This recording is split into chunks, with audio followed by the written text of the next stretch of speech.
Good morning दोस्तों। आज की क्लास में हम लोग जो टॉपिक ले रहे हैं वो प्रकाश।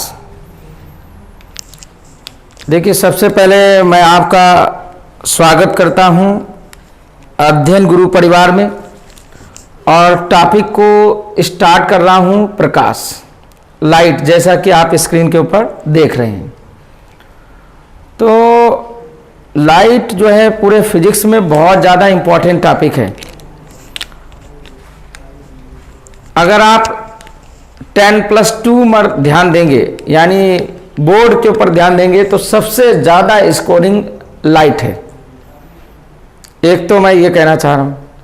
दूसरी चीज़, जो स्टेट लेवल के पीएससी एग्ज़ाम्स हैं उनमें 100% क्वेश्चंस इसमें से रखा जाता है। तो आप ये देखिएगा, बड़ी इंपॉर्टेंट है लाइट की। और आपको मालूम है लाइट की इंपॉर्टेंस अल्बर्ट आइंस्टीन बहुत पहले ही समझ चुके थे, जिन्हें फादर ऑफ फिजिक्स कहा जाता है। मॉडर्न फिजिक्स का फादर ऑफ फिजिक्स क्या अल्बर्ट आइंस्टीन को कहा जाता, तो उन्होंने इसकी इंपॉर्टेंस को बहुत पहले ही से समझ लिया था। उन्होंने, याद करो तुम लोग, E बराबर mc² के बारे में अपनी बात कही थी और उन्होंने बताया था कि प्रकाश की चाल निर्वात में 3 × 10⁸ मीटर पर सेकेंड होती है। यानी स्पीड ऑफ लाइट कितनी होती है बेटा?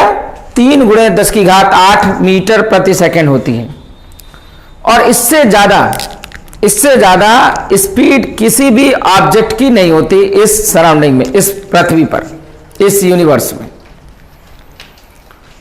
और उन्होंने कहा कि अगर हम किसी ऑब्जेक्ट को, यानी अर्थ पर किसी भी व्यक्ति की स्पीड या किसी ऑब्जेक्ट की स्पीड हम स्पीड ऑफ लाइट से ज़्यादा कर दें, यानी जो प्रकाश की चाल है उससे अधिक कर दें, तो आप कहाँ पे पहुंच जाएंगे? आप भविष्य में पहुंच जाएंगे, फ्यूचर में पहुंच जाएंगे। तो आप समझ लीजिएगा, फ्यूचर को ध्यान में रखते हुए प्रकाश कितना इंपॉर्टेंट टॉपिक है।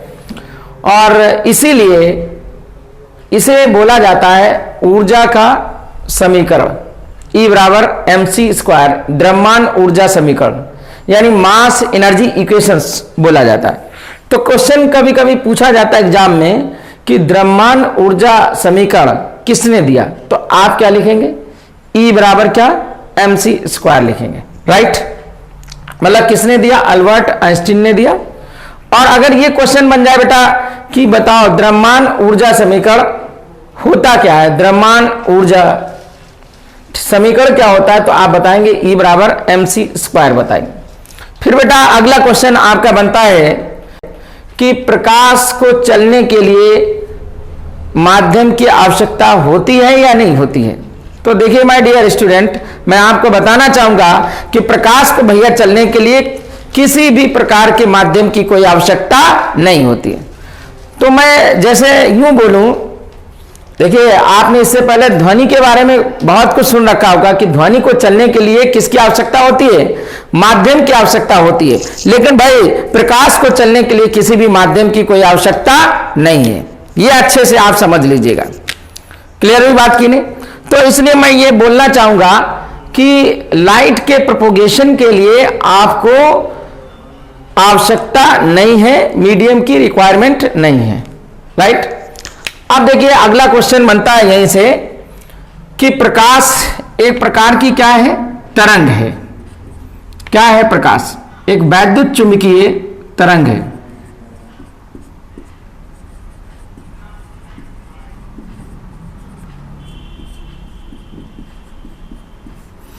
थोड़ा सा इसके ऊपर डिस्कस कर लेते हैं। तो पहला पॉइंट हमने ये डिस्कस किया E बराबर mc², और दूसरा पॉइंट मैं ये डिस्कस करना चाह रहा हूँ कि प्रकाश किस प्रकार की तरंग। क्वेश्चन ये पूछा जाता है एग्जाम में, कंपटीशन एग्जाम्स में पूछा जाता है कि प्रकाश किस प्रकार की तरंग है, तो जवाब क्या होगा? वैद्युत चुंबकीय तरंग होगा। 10+2 के बोर्ड एग्जाम में भी ये सवाल पूछा जाता है कि प्रकाश किस प्रकार की तरंग है, तो जवाब क्या होगा? वैद्युत चुंबकीय तरंग होगा। क्लियर? तो और तीसरी बात मैंने अभी आपको ये बताई कि प्रकाश को चलने के लिए माध्यम की कोई आवश्यकता नहीं है। जिस तरीके से बूढ़े लोगों को, बुजुर्गों को चलने के लिए भाई लाठी की आवश्यकता है, इसी प्रकार ध्वनि को चलने के लिए माध्यम की आवश्यकता होगी। एम आई राइट? लेकिन प्रकाश हमेशा नौजवान रहता है, उसको कभी भी लाठी की कोई आवश्यकता नहीं होती है, यानी किसी भी माध्यम की आवश्यकता नहीं होती है। मैं इसको कैसे जस्टिफाई करूं, मैं कैसे आपको समझाऊं कि किसी मीडियम की आवश्यकता नहीं है। आप ऐसे इमेजिन करिएगा कि आप सोचिएगा सूर्य जो है वो कहां पे, सबसे टॉप पे है मान लो, और सूर्य और पृथ्वी के वातावरण के मध्य में किसी भी प्रकार का कोई माध्यम नहीं है, और माध्यम ना होने के बावजूद भी मतलब प्रकाश की किरणें क्या पृथ्वी तक आ रही हैं, हमारी पृथ्वी तक क्या हो रही, ऊपर से नीचे आ रही हैं। तो आप समझ जाइएगा कि प्रकाश किस प्रकार, प्रकाश को चलने के लिए माध्यम की कोई आवश्यकता नहीं। एक क्वेश्चन पूछा जा रहा है, भाई एक बच्चे से पूछा रहा कि क्या सर सूर्य का कोई उपग्रह है? भाई बड़ा इंटरेस्टिंग सवाल, बच्चे कक्षा 5-6 से पढ़ाया जाता है, सोलर सिस्टम टॉपिक आ जाता है, उसमें पढ़ाया जाता है कि सूर्य का कोई अपना उपग्रह नहीं होता, सूर्य खुद ही अपना, ठीक है, मतलब सेंटर केंद्र बिंदु में स्थित होता है, उसके चारों ओर बाकी ग्रह क्या होते हैं, चक्कर लगाते रहते हैं। लेकिन यहां पे सूर्य का संबंध क्या है? देखिए बच्चे के दिमाग में सूर्य क्यों आ रहा है, प्रकाश टॉपिक हम पढ़ा रहे हैं, बच्चे के दिमाग में प्रश्न बन रहा है, सूर्य से संबंधित प्रश्न बन रहे हैं। आपको मालूम है बच्चों की फितरत होती है कि उनके अंदर जिज्ञासु प्रकार के प्रश्न आते रहते हैं, और हम टीचरों की कोशिश होती है कि उनके जो प्रश्न हैं उनका जवाब दिया जा सके। तो माय डियर आप ये समझिएगा प्रकाश के बारे में, तो पूछा जाता कि अल्टीमेट सोर्स क्या है, अल्टीमेट सोर्स ऑफ लाइट क्या है? सन है। ये जो प्रकाश है, मतलब फाइनली जो हमें लाइट मिल रही है, आप सोचिएगा वो कहां से मिल रही है?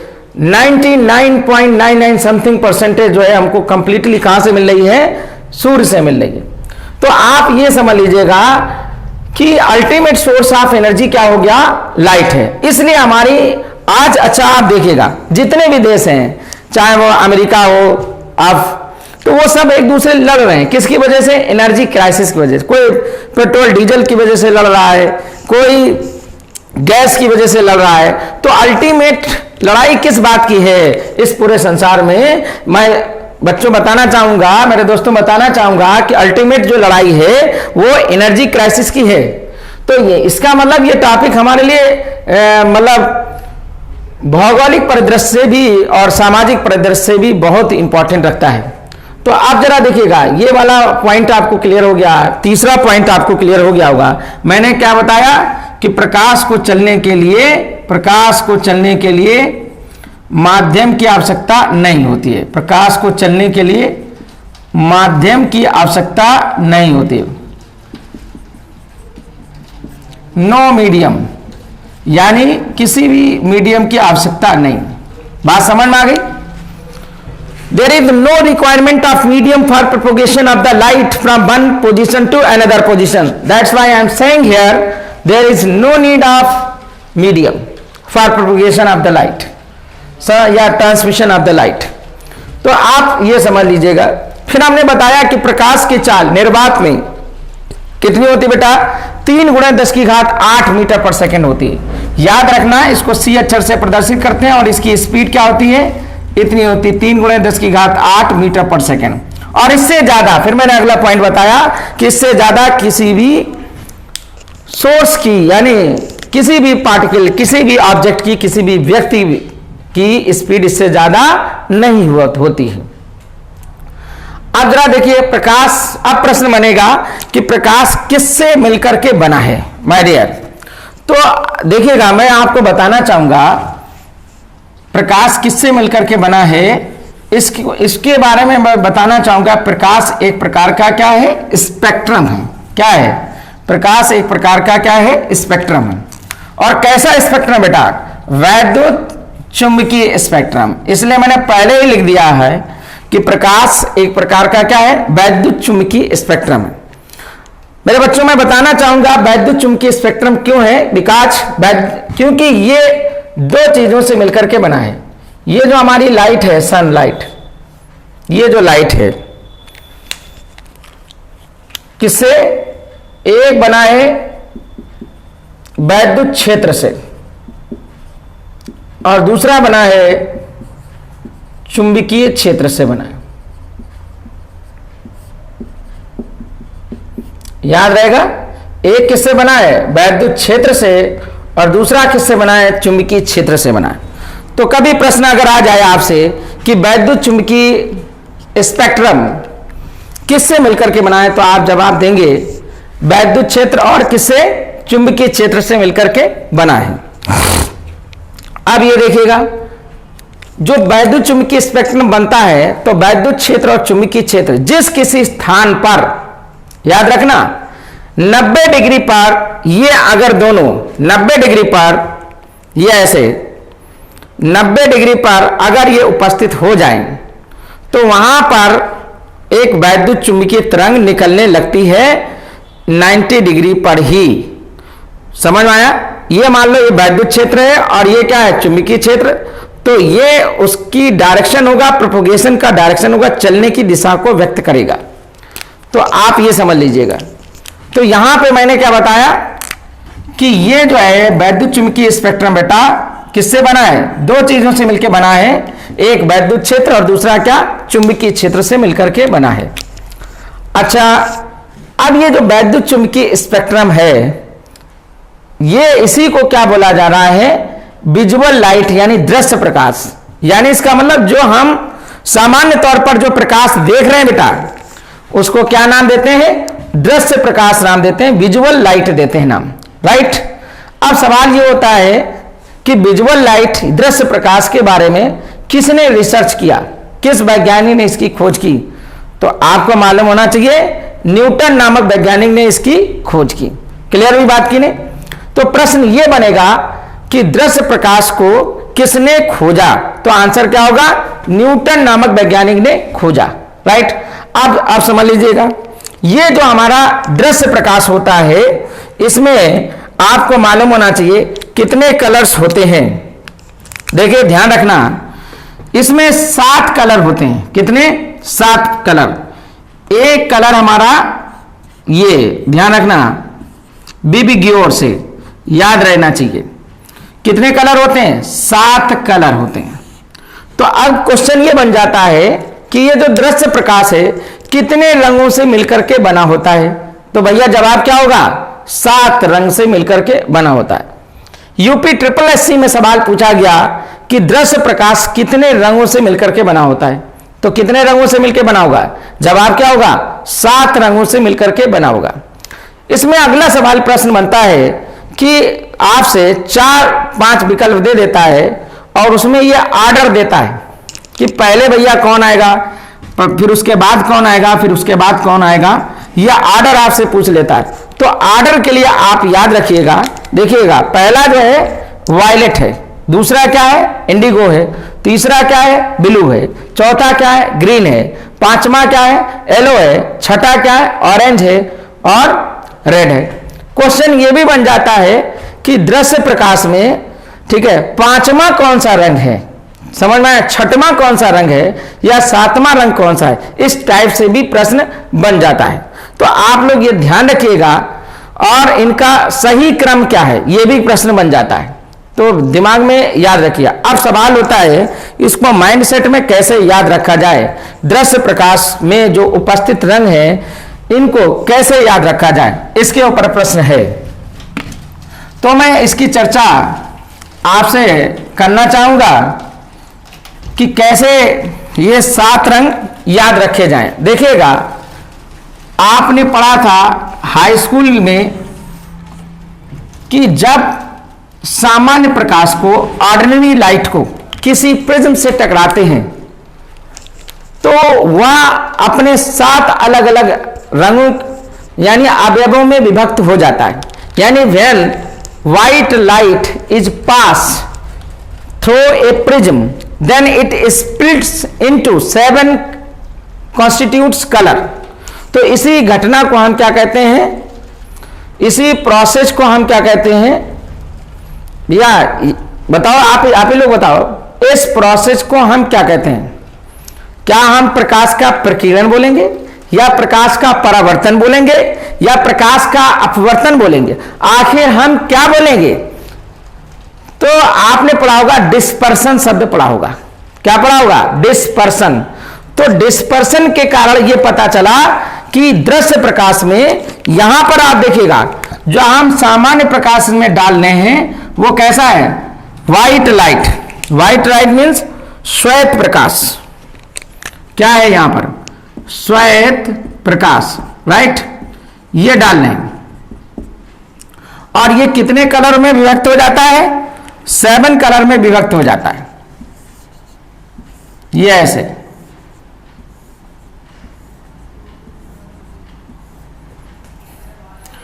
तो जरा देखिएगा यहां पर, याद रखिएगा, ये यहां से नीचे से लिखेंगे, ये 7 कलर में विभक्त हो जाता है। देखिएगा इसका याद करने का तरीका क्या है, मेथड क्या है। देखिए जो यहां अब प्रश्न ये भी बन रहा है, बच्चों के दिमाग में बनेगा कि ये वाली जो प्रकाश है, ये जो लाइट आ रही है, इसको क्या बोलेंगे? देखिए इसका नाम बेटा मोनोक्रोमैटिक लाइट कहते हैं। मोनोक्रोमैटिक लाइट कहते हैं बेटा, दिमाग में ध्यान रखिएगा। क्या कहते हैं? मोनोक्रोमैटिक लाइट कहते हैं। बिल्कुल याद रहेगा ना। और इसको क्या कहते हैं? White light. जो हमको सामान्य तौर पर आंखों से जो लाइट दिखाई दे रही है उसको क्या कहेंगे? व्हाइट लाइट कहेंगे। और जो ये 7 अलग अलग रंगों में विभक्त होगा उसको हम क्या कहेंगे? मोनोक्रोमैटिक लाइट्स कहेंगे, यानी सिंगल कलर वाली लाइट। और इसमें क्या? संयुक्त कलर वाली लाइट, यानी मिक्स कलर वाली light is known as white light. तो इसको आप क्वेश्चन ये बने, मोनोक्रोमैटिक लाइट को हिंदी में क्या कहेंगे? एक वर्णीय प्रकाश कहते हैं। क्या कहते हैं बेटा? एक वर्णीय प्रकाश। तो आप देखिएगा यहां पर आप ऑर्डर मत भूलिएगा। देखिएगा या तो वो ऐसे लिखेगा ROYGBIV, या फिर लिखेगा VIVGYO। तो आप जरा देखिएगा ये वाली लाइट क्या हुई? मोनोक्रोमैटिक लाइट, यानी केवल एक रंग की प्रकाश की किरण। तो अब यहां पे समझिएगा जो ऑर्डर लिखेगा, जो आपको विकल्प देगा, उसमें जो सीक्वेंशियल ऑर्डर आपका सही होना चाहिए। पहले B फिर I, BGYOR होना चाहिए।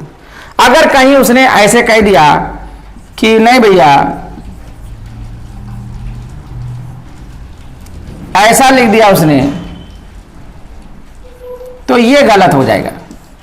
सही क्रम ये नहीं होगा। चाहे भले वो स्टार्टिंग R से करे या फिर B से करे, लेकिन क्रम सही होना चाहिए। ये दिमाग में आपके होना चाहिए। तो आप देखिएगा याद करने का सबसे अच्छा तरीका मैं बताऊं, एक कहानी बताता हूं कि जैसे भैया देखो हम लोग सब दोस्त हैं और मान लो बाय चांस उनमें से श्वेत प्रकाश भी सब जा रहा है रास्ते में और एक्सीडेंट हो जाता है। और एक्सीडेंट होने के बाद ये बेचारा एक्सीडेंट में बिखर जाता है। तो आप ये सोचिएगा सबसे इसके करीब में कौन रहेगा? इसका दोस्त रहेगा। आप समझ लो जो बीवी होती बेचारी वो पहले से ही अपना सामान समेटती और भाग जाती। वो सब बोला कि अरे इसके तो पैर भी टूट गए, इसके हाथ टूट गए, अब ये मेरे आदमी किसी काम का नहीं रहा। तो इसलिए आप देखिएगा इस प्रकाश के सबसे करीब कौन है? यार है। तो इसलिए इस कॉन्सेप्ट से आप लोग याद रखेंगे। बोले क्लियर हुई बात की नहीं? और यहां से ये देखिएगा बीबी गई यार की, समझ में आया? तो इस कॉन्सेप्ट से आप लोग डिस्पर्सन का कॉन्सेप्ट याद रखेंगे कि जब कोई श्वेत प्रकाश किसी प्रिज्म से टकराता है तो वह अपने 7 अलग अलग रंगों में विभक्त हो जाती है। इस घटना को हम क्या कहते हैं? वर्ण विक्षेपण कहते हैं, डिस्पर्सन ऑफ लाइट कहते हैं। क्लियर हुई बात की नहीं? तो what is the dispersion of light, इसके बारे में भी आपको समझ में आ गया होगा। तो अब जरा समझने वाली बात है, यहां पर और भी बहुत से क्वेश्चन बनेंगे इसके ऊपर, लेकिन हम उनकी चर्चा अगले वीडियोज में करेंगे। तो फिलहाल जो मुझे आपको बताना था कि ये जो दृश्य प्रकाश है ये कितने रंगों से मिलकर के बना है? 7 रंगों से मिलकर के बना है। अच्छा, आप जरा देखिएगा, यहां पे विजुअल लाइट, दृश्य प्रकाश से, तो इसको बोलते हैं पराबैंगनी किरण। अल्ट्रावायलेट का मतलब क्या? हिंदी में बोले पराबैंगनी।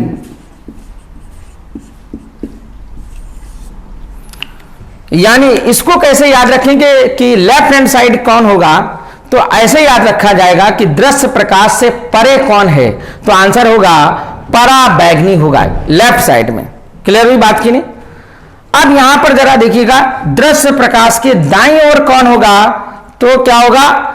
अवरक्त, मतलब इंफ्रारेड को हम क्या बोलते हैं? अवरक्त किरणें बोलते हैं। तो याद होना चाहिए कि दृश्य प्रकाश के दाईं ओर कौन होगा? तो जवाब होना चाहिए दाईं ओर कौन होगा? अवरक्त होगा। कौन होगा? अवरक्त। यानी दृश्य प्रकाश के अतिरिक्त भी और कुछ है। तो इस तरीके से याद रखेंगे, दृश्य प्रकाश के अतिरिक्त याद रखेंगे तो ये वाला मैटर आपको याद हो जाएगा। और दृश्य प्रकाश के इधर परे भी कोई और है तो याद हो जाएगा पराबैंगनी। पराबैंगनी को इंग्लिश में बोलते हैं अल्ट्रावायलेट रेज, और अवरक्त को बेटा बोलते हैं इंफ्रारेड बोलते हैं। क्या ये बात आपको समझ में आ गई? क्या बोलेंगे? इंफ्रारेड, और इसको क्या बोलेंगे? Ultraviolet rays. अब देखिए, अवरक्त के बाद क्या आएगा? माइक्रो तरंगे आएंगी, और माइक्रो तरंगों के बाद रेडियो तरंगे आती हैं। और इसको देखिएगा, पराबैंगनी किरणों के बाद क्या आएगा? एक्स किरणें आएंगी, और एक्स किरणों के बाद क्या आएगा? गामा किरणें आएंगी। तो क्वेश्चन ये बनता है, एग्जामिनर पूछता है आपसे, बोर्ड और कंपटीशन दोनों में इससे प्रश्न बनेगा, और मैं ये दावा तो नहीं कर सकता, लेकिन 100% जो हमारा फेथ है, यकीन है, उसके आधार पर मैं ये कह सकता हूं कि इससे एक दो सवाल जरूर आएंगे इस टॉपिक से। इसलिए इज वेरी इंपॉर्टेंट टॉपिक, और मैं ये देख, क्योंकि हम पढ़ा रहे हैं लगभग 8-10 सालों से, मैं पढ़ाने के कार्य में बिलीव हूं, तो इसलिए मुझे इसके बारे में इतना तो मैं कह ही सकता हूं। मैं देखता रहता हूं लास्ट ईयर्स के पेपर में कि किस एग्जाम्स में इससे संबंधित सवाल पूछे गए और किस में नहीं पूछे गए। माय डियर, तो सबसे कम तरंग दैर्घ्य अगर आपसे पूछी जाए कि किसकी है, तो आंसर क्या होगा? गामा रेज की है। और सबसे अधिक तरंग दैर्घ्य किन किरणों की होती है? तरंगों, तो क्या होगा? रेडियो तरंगों की होती है। क्लियर हुई बात की नहीं? तो यहां पर बिल्कुल दिमाग में अच्छे से भर लीजिएगा कि सबसे कम तरंग दैर्घ्य वाली कौन सी किरणें हैं? गामा किरणें। सबसे अधिक तरंग दैर्घ्य वाली कौन सी किरणें हैं? रेडियो वेव्स कहलाती हैं, रेडियो तरंगें कहलाती हैं, राइट। और इसी से संबंधित देखिए भैया कि सबसे उच्च आवृत्ति वाली तरंगे कौन सी हैं? तो जवाब होगा गामा किरणें सबसे उच्च आवृत्ति की होंगी, और सबसे कम आवृत्ति की तरंगें कौन सी होंगी? कौन सी होंगी? रेडियो वेव्स होंगी।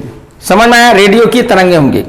साथ ही साथ मैं बताना चाहूंगा, ये गामा रेज और रेडियो वेव्स के बारे में हमने आपसे चर्चा कर ली। कभी कभी प्रश्न ये पूछा जाता कि सबसे अधिक तरंग दैर्घ्य, सबसे अधिक ऊर्जा वाली कौन सी है? इसमें 4 आपको विकल्प देगा, गामा किरण, एक्स किरण, ठीक है, अल्ट्रावायलेट रेज, ये इस टाइप से या देगा ऑप्शन। तो आपको टिक लगाना है, गामा किरणों के ऊपर टिक लगाना है। इसके पास सर्वाधिक ऊर्जा होती है और इसके पास सबसे कम ऊर्जा होती है। रेडियो वेव्स के पास सबसे कम ऊर्जा होती है और यहां पर गामा रेज के पास सबसे अधिक ऊर्जा होती है। याद रहेगा, ध्यान रहेगा। देखिएगा तो कुल मिला के समझ में आया। तो हम डिस्कस कर रहे थे वैद्युत चुंबकीय स्पेक्ट्रम डिस्कस कर रहे थे। तो जैसे जैसे मैं इधर बढ़ूंगा भाई, जैसे जैसे मैं इधर बढ़ूंगा, तो इधर जैसे बढ़ेगा लेफ्ट, वो राइट टू लेफ्ट जब चलेगा सिस्टम, तो क्या होगा, लैम्डा डिक्रीज कर रहा है, यानी तरंग दैर्घ्य क्या हो रही है, कम हो रही है, और न्यू आवृत्ति क्या हो रही है, इंक्रीज कर रही है। समझ रहे हैं ना, आवृत्ति क्या होगी, यहां से यहां तक बढ़ेगी आवृत्ति। तो आप समझिएगा, अगर 4 विकल्प दे दिए जाएं कि सबसे अधिक आवृत्ति किसकी है, जैसे देखिएगा दे दिया गया रेडियो तरंग, फिर उसके बाद माइक्रो तरंग, फिर उसके बाद अवरक्त, तो बताओ सही विकल्प क्या होगा, अवरक्त हो जाएगा। तो हम जैसे राइट टू लेफ्ट बेटा बढ़ेंगे, तो मतलब क्या होगा, लैम्डा हमारा घटेगा लेकिन आवृत्ति हमारी क्या होगी, बढ़ेगी। इसके करस्पॉन्डिंग आप अच्छे से जानते हैं, इधर जब लेफ्ट टू राइट हम जब चलेंगे तो ऊर्जा का समीकरण, ऊर्जा का सूत्र क्या होता है, E बराबर एच न्यू होता है बेटा। तो जब न्यू बढ़ेगा तो ऊर्जा भी हमारी क्या होगी, बढ़ेगी। यानी बाईं से जब दाईं की ओर तरफ चलेंगे, जब लेफ्ट टू राइट जब वो सॉरी राइट टू लेफ्ट जब चलेंगे, तो ऊर्जा का मान भी क्या होगा, बढ़ेगा। समझ में आया। तो इसमें ढेर सारे हमारे क्वेश्चंस क्लियर हो गए। और सिमिलरली अगर मैं लेफ्ट टू राइट चलूं, इधर लेफ्ट टू राइट चलूं भाई, जब लेफ्ट टू राइट चलूंगा तो आप समझिएगा यहां पर, तो ये ऊर्जा का मान क्या होगा, घटेगा, डिक्रीज करेगा। साथ ही साथ जब मैं लेफ्ट टू राइट चलूंगा तो लैम्डा की वैल्यू क्या होगी, इंक्रीज करेगी, और फ्रीक्वेंसी यानी आवृत्ति की वैल्यू क्या होगी, ये भी इंक्रीज करेगी, सॉरी डिक्रीज करेगी, क्योंकि ऊर्जा से संबंधित क्या है, एच म्यू, ये सूत्र है। तो अगर न्यू घटेगा तो ऊर्जा भी हमारी क्या होगी, घटेगी। तो आपको कॉन्सेप्ट क्लियर हो जाना चाहिए। पूरा हमने डिस्कस किया कि वैद्युत चुंबकीय स्पेक्ट्रम होता क्या है। वैद्युत चुंबकीय स्पेक्ट्रम देखिएगा, अगर कोई हमसे डिफिनेशन पूछेगा, परिभाषा पूछेगा, तो मैं ये बोलूंगा कि विभिन्न प्रकार की तरंगों जो प्रकाश में उपस्थित विभिन्न प्रकार की तरंगों के का बढ़ते हुए उनके तरंग दैर्ध्यों के आधार पे उसको संयुक्त क्रम में जो रखा गया है, उसी को हम क्या कहते हैं, वैद्युत चुंबकीय स्पेक्ट्रम कहते हैं। राइट। तो यहां पे बहुत अच्छे से समझ लीजिएगा कि तरंग दैर्ध्यों के क्रम के आधार पर, on the basis of the wavelength, तो वैद्युत चुंबकीय तरंगों का व्यवस्थित क्रम क्या कहलाता है, वैद्युत चुंबकीय स्पेक्ट्रम कहलाता है। तो एक और परिभाषा आपको क्लियर हो गई होगी। इलेक्ट्रोमैग्नेटिक स्पेक्ट्रम क्या है, my dear student, electromagnetic spectrum क्या है, तो एक प्रकार का सिस्टमैटिक अरेंजमेंट है किसका, इलेक्ट्रोमैग्नेटिक वेव्स का, on the basis of increasing order of wavelength और डिक्रीजिंग ऑर्डर ऑफ फ्रीक्वेंसी और इंक्रीजिंग ऑर्डर ऑफ एनर्जी। क्या ये बात समझ में आ गई? मैं फिर से एक बार पुनः रिपीट कर रहा हूं कि वैद्युत चुंबकीय तरंग दैर्घ्य क्या, वैद्युत चुंबकीय स्पेक्ट्रम क्या है, तरंग दैर्ध्यों के बढ़ते हुए आधार पर या घटते हुए क्रम के आधार पर विभिन्न वैद्युत चुंबकीय तरंगों का व्यवस्थित क्रम है। क्या है, एक प्रकार का व्यवस्थित क्रम है। क्लियर हुई बात की नहीं?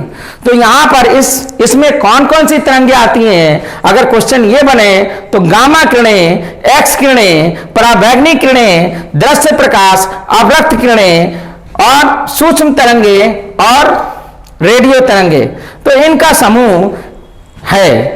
तो इनको चाहे हम तरंग दैर्घ्य के बढ़ते आधार पर रख दें या घटते हुए आधार पर रख दें, आवृत्ति को बढ़ते हुए आधार पर रख दें या घटते हुए आधार पर रख दें, या ऊर्जा को घटते हुए आधार पर रख दें या बढ़ते हुए आधार पर रख दें, तो यही एक व्यवस्थित सिस्टमैटिक अरेंजमेंट क्या कहलाता है, इलेक्ट्रोमैग्नेटिक स्पेक्ट्रम कहलाता है। तो शायद हमें लगता है बात आपको क्लियर हो गई होगी।